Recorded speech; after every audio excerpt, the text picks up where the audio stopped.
All right, y'all. What's up? What's up? Glad y'all are back with another one. Sorry I ain't been posting. Been busy this month. Mother's Day, we had all that going on. But yeah. So a lot of y'all probably want to know what's going on here. A little update since I painted this. So one of the issues I ran into, which I want to let y'all know about. If you're gonna paint this, make sure you got this covered up because this seal right here is what did it. Like I got my well, at least add a little extra protection or something right here on this area so it won't crease it. But back there I still haven't even done that. I ain't even had time since I even painted this thing to even go up under here. But let's see how it's holding up with dirt. Like I said, this seal right here pressed on here and made that line all the way across actually kind of looked like a little design with it. So I'm really not gonna worry about it because even if I probably do go back over it again, it's probably gonna make the same mark, but time will tell. But as far as that paint, how it's holding up with the heat, as you can see, I've been driving this car for quite a while and it's been holding up pretty darn well. And the dirt quality, let's see, it's gonna get dirty up under here. So let's see.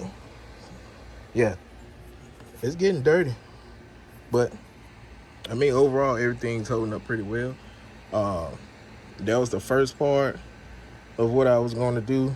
So the next section, I'm probably going to end up painting like that a different color and going across with a color pop back here to make this white stand out and the color pop up under here. I don't know yet for sure.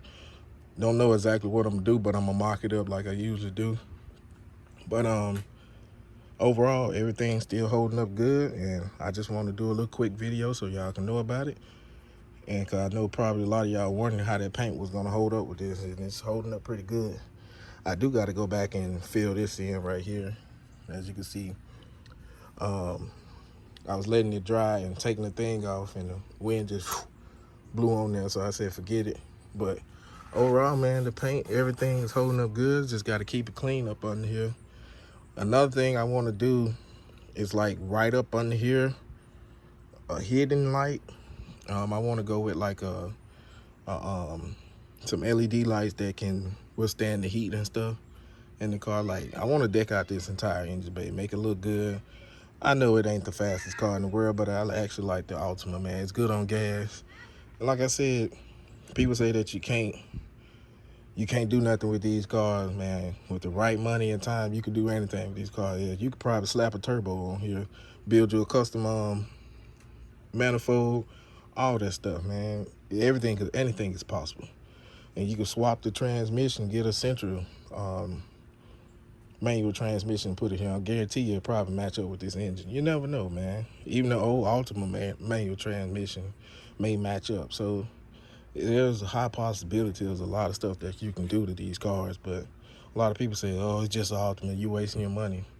Man, if you want to do it, it's your money, it's your car. I say go for it. But other than that, man, peace out. I'll see y'all later.